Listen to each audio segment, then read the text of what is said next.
बढ़ते हैं आगे। केंद्रीय मंत्री महेश शर्मा की पूर्व राष्ट्रपति और भारत रत्न एपीजे अब्दुल कलाम पर की गई टिप्पणी पर सियासत शुरू हो गई है। क्या है वो सियासत, ये भी आपको दिखाएंगे, लेकिन पहले आपको दिखाते हैं कि महेश शर्मा ने आज तक से खास बातचीत में क्या कुछ कहा था।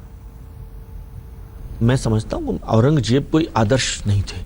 हमारे प्रेरणा स्रोत प्रेरणा का ही प्रेरक हो सकता है, प्रेरणा स्रोत ही प्रेरक हो सकता है। औरंगजेब रोड का नाम भी बदलकर एक ऐसे महापुरुष के नाम पर किया है जो मुसलमान होते हुए भी इतना बड़ा राष्ट्रवादी और मानवतावादी इंसान था। एपीजे अब्दुल कलाम उनके नाम पर किया। और इस पूरे मामले पर इंडिया टुडे के मैनेजिंग एडिटर राहुल कंवल ने बात की असदुद्दीन ओवैसी से। संस्कृति मंत्री डॉक्टर महेश शर्मा का हम इंटरव्यू करते हैं जिसमें वो कहते हैं कि एपीजे अब्दुल कलाम मुसलमान थे, बावजूद इसके वो देशभक्त थे। आपके हिसाब से ये शब्द उनकी जुबान से फिसल गए या आपको लगता है कि नियत में खोट है? नहीं, ये अपने जो जहन में उनके जो गंदगी है उस जहन की अक्कासी अपने जबान से अदा हुए अल्फाज से कर रहे हैं। दिल की बात जो थी वो जबान पे आ ही गई। और ये कहना, मैं जानना चाहता हूं कि क्या हमारे वजीर आजम मिस्टर मोदी की भी सोच यही है? क्योंकि हमारे पार्लिमानी जमहूरियत में कलेक्टिव रिस्पॉन्सिबिलिटी नाम की कोई चीज होती है। जो पार्लियामेंट्री लीडर की सोच होती है उसकी अक्कासी या उसकी तर्जुमानी उनका वजीर करता है। तो क्या ये प्राइम मिनिस्टर की सोच है कि उनका एक वजीर ये कह रहा है कि 17 करोड़ मुसलमान नेशनलिस्ट नहीं है?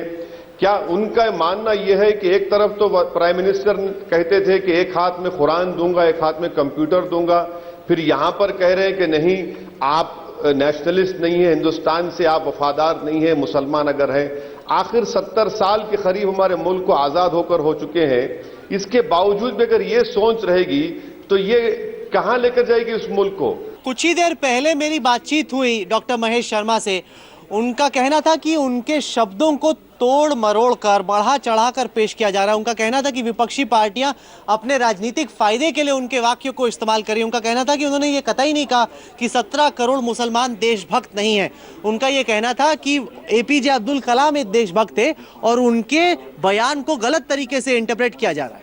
वो अल्फाज, उनके मुंह से जो अल्फाज निकले हैं वो तो झूठ नहीं बोल सकते। आप और हम उसका कंक्लूजन हो सकता है, मगर उनके मुंह से निकले हुए अल्फाज क्या थे कि कलाम, मरहूम कलाम साहब मुसलमान होने के बावजूद एक हिंदुस्तान के नेशनलिस्ट थे।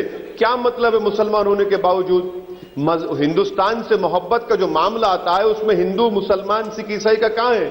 हम तमाम इस सरजमीन में पैदा हुए तो वफादारी हमारी सोच और फिक्र में है। मुसलमान होने के बावजूद वो वफादार थे।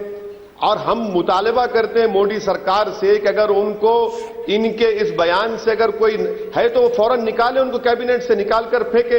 ये कैसा हो सकता है कि कलाम के ऊपर बोल रहे हैं तो क्या कलाम मुसलमान नहीं थे? और क्यों उनकी गवर्नमेंट ने उनको स्टेट फ्यूनरल दिया? बाज़ाब्ता उनको स्टेट फ्यूनरल देकर उनको कब्रिस्तान में दफनाया गया। सीधी बात में डॉक्टर महेश शर्मा ने यह भी कहा कि वो गीता को, रामायण को, महाभारत को स्कूलों में अनिवार्य करना चाहते हैं। उनसे जब पूछा गया कि बाइबल और कुरान का क्या, तो उन्होंने कहा कि ये भी अहम है, इनकी भी मैं इज्जत करता हूं, लेकिन कुरान और बाइबल उस तरीके से हिंदुस्तान की आत्मा के अधीन नहीं है जैसे कि रामायण और महाभारत और गीता। आपका क्या कहना है?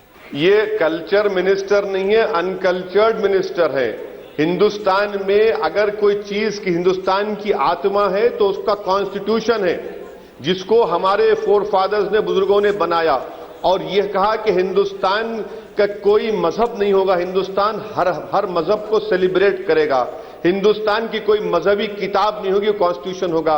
और ये मुझे सरप्राइजिंग ये लग रहा है, ताज्जुब इस बात का है कि हमारे प्राइम मिनिस्टर ने कहा था कि मेरी नजर में मेरी किताब क्या है? कॉन्स्टिट्यूशन है।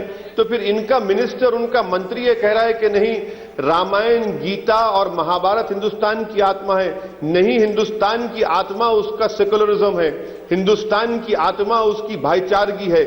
और ये लोग गोलवारकर की जो सोच है, जो उन्होंने अपनी किताब वी और नेशनहुड में लिखा कि हिंदुस्तान में मुसलमान और ईसाइयों पर भरोसा नहीं किया जा सकता क्योंकि ये मजहब हिंदुस्तान में नहीं हुए, तो यही इनकी सोच है। अफसोस है कि हम सिक्योरिटी काउंसिल के मेंबर बनना चाहते हैं और ये कह रहे हैं कि हिंदुस्तान की आत्मा कुरान और बाइबल नहीं है बल्कि गीता और महाभारत है।